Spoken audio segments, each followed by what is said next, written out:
The challenge with measurement is always outside the marketing department, not inside the marketing department. So it's the credibility of the models that you're adopting and the evaluation tools that you're using with the senior management, with the CFO, with the head of sales.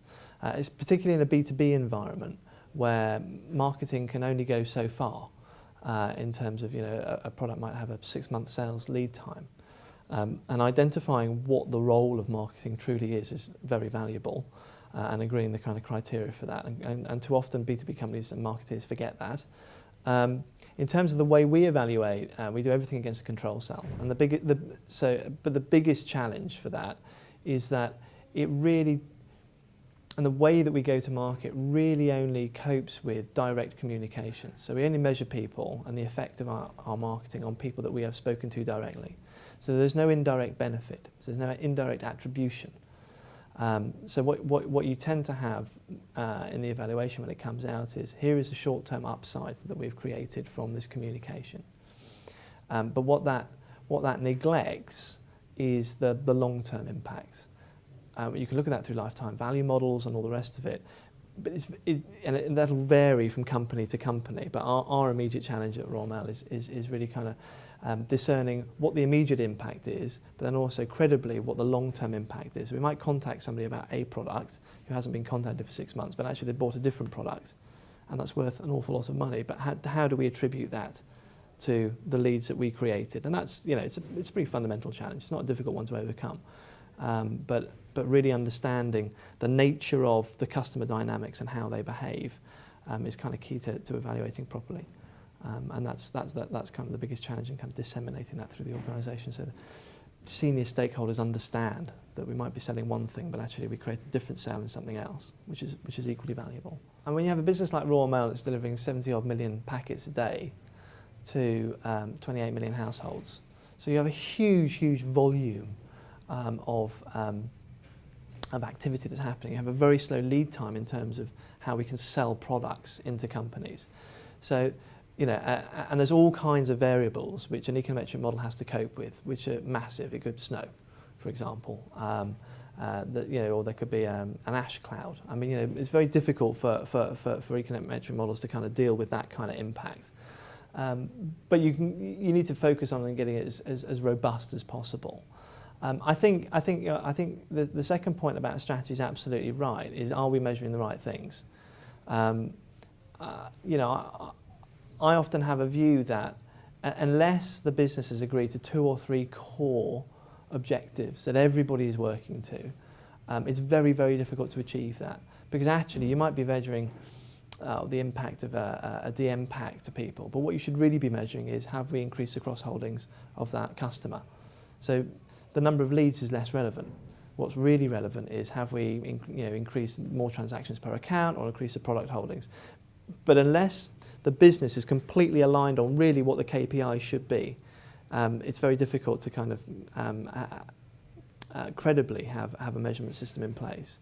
And I think that's something which I think all large organisations struggle with from time to time, especially in this environment as well, where people are holding back budget quite a lot and then going in quite late to get better media deals and all the rest of it. And I think making sure you have clear objectives is absolutely crucial.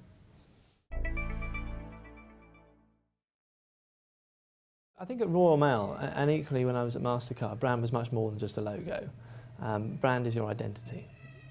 It's about your vision, it's about your values, it's about your characteristics, it's about how you present yourself to your customers.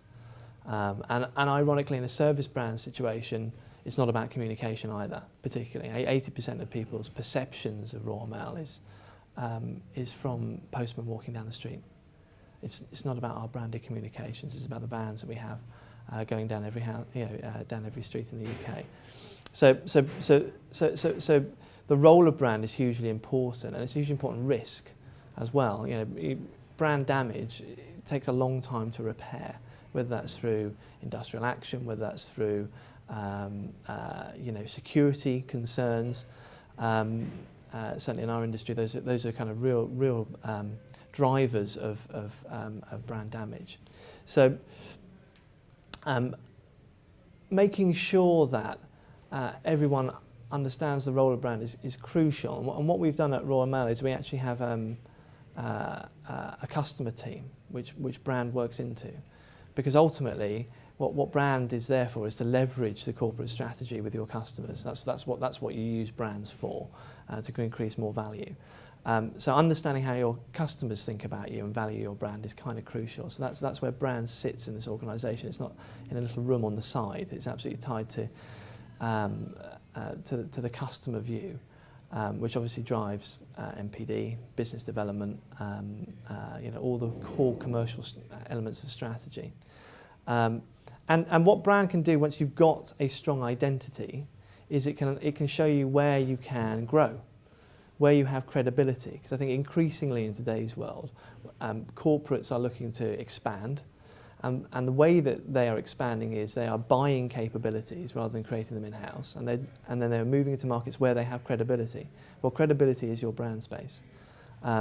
So it's really so having a powerful brand and understanding your brand will allow you to expand quicker and easier, and not make so many mistakes, because you can judge very quickly, is this a Royal Mail thing or not? If it's not a Royal Mail thing, because you understand what your identity is, I'm not talking about a logo, I'm talking about who you are as an organisation, your attributes, your benefits, your culture, vision, values, relationships. Once you understand that, you can kind of go, well, that's not a Royal Mail thing, so if we're going to create a business in that space, it can't be called Royal Mail. It has to be called something else. And then, or you can say, well, actually, we can just extend our business into other sectors, because it very naturally fits with what our identity and our credibility is. So, Royal Mail, which is a huge brand in the UK, in awareness terms alone, that the role of brand is kind of crucial in our thinking about how we grow. And that's kind of critical.